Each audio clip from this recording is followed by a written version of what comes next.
Salam Bapak Ibu dan Saudara yang terkasih di dalam Tuhan. Firman Allah kembali menyapa kita pada pagi hari ini dengan sebuah tema hidup di dalam pengharapan. Hal ini bisa kita baca di dalam kitab Yeremia pasal yang ke-29 ayat yang ke-11. Demikianlah firman Tuhan. Sebab aku ini mengetahui rancangan-rancangan apa yang ada padaku mengenai kamu. Demikianlah firman Tuhan, yaitu rancangan damai sejahtera dan bukan rancangan kecelakaan, untuk memberikan kepadamu hari depan yang penuh harapan. Bapak, Ibu, dan Saudaraku yang terkasih di dalam Tuhan, kalau kita memperhatikan situasi-situasi lingkungan kita, khususnya Indonesia, ada banyak berbagai peristiwa-peristiwa yang terjadi.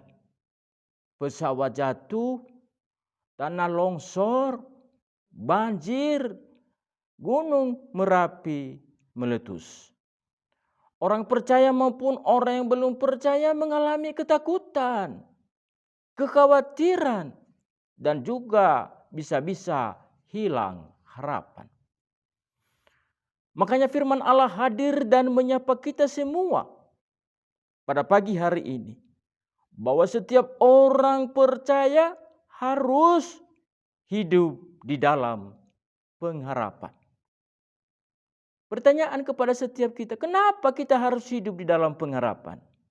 Alasan yang pertama adalah karena orang percaya yang hidup di dalam pengharapan mengalami perlindungan, penjagaan, dan pemeliharaan Allah.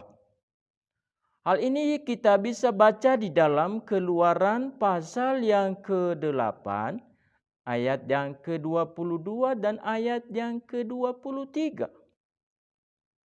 Firman Allah mengatakan, aku mengecualikan tanah Gosen di mana umatku tinggal. Dan ayat yang ke-23 dikatakan, aku Tuhan mengadakan perbedaan antara umatku dan bangsamu. Inilah jaminan Allah bagi orang percaya yang hidup di dalam pengharapan. Bapak, Ibu, dan Saudara, secara singkat saya menjelaskan latar belakang kedua ayat tersebut di atas, bahwa pada waktu itu Tuhan menyuruh Musa dan kakaknya Harun untuk menghadap Firaun Raja Mesir dan pegawai-pegawainya. Tujuannya adalah supaya Firaun dan pegawainya membebaskan bangsa Israel dari perbudakan di Mesir. Tetapi sayang sekali Firaun dan pegawai-pegawainya mengeraskan hati, tidak taat kepada perintah Allah yang telah Musa dan Harun sampaikan kepada mereka. Akhirnya tulah melanda tanah Mesir. Tulah pertama sampai dengan tulah yang ke-10. Dan pada pagi hari ini hanya saya mengatakan bahwa tulah yang pertama itu adalah air menjadi darah. Orang Mesir menjerit. Orang Mesir menghadapi kesulitan dalam mencari air karena sudah menjadi darah. Tetapi firman Allah tadi mengatakan bahwa bangsa Israel sebagai umat pilihan Allah diperkecualikan oleh Tuhan, dibikin perbedaan oleh Tuhan, bahwa mereka tidak mengalami air menjadi darah tetapi mereka menikmati air yang normal. Bapak, Ibu, dan Saudara, hal yang kedua, ketika kita hidup di dalam pengharapan adalah kita mengalami janji-janji Allah. Hal ini bisa kita baca di dalam Yeremia pasal yang ke-29 ayat yang ke-12 dan ayat yang ke-14 dikatakan, "Dan apabila kamu berseru dan datang untuk berdoa kepadaku, maka aku akan mendengarkan kamu." Ayat 13, "Apabila kamu mencari aku, kamu akan menemukan aku.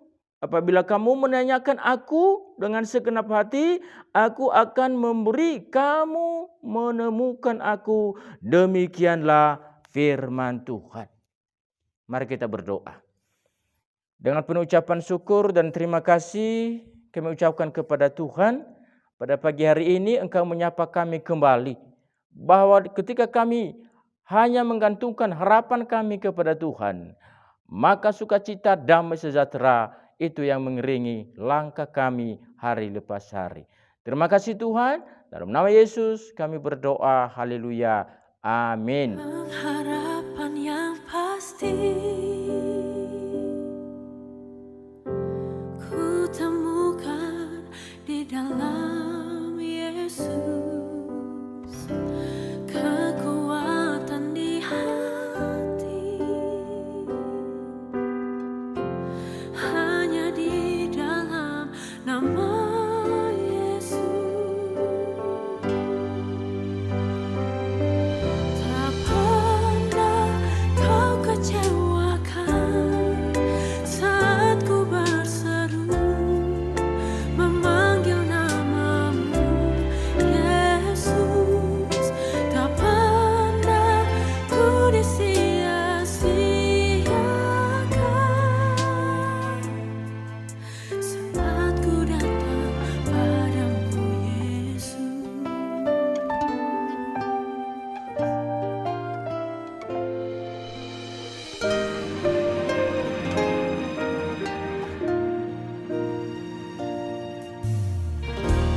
Pengharapan yang pasti ku temukan di dalam Yesus, kekuatan di hati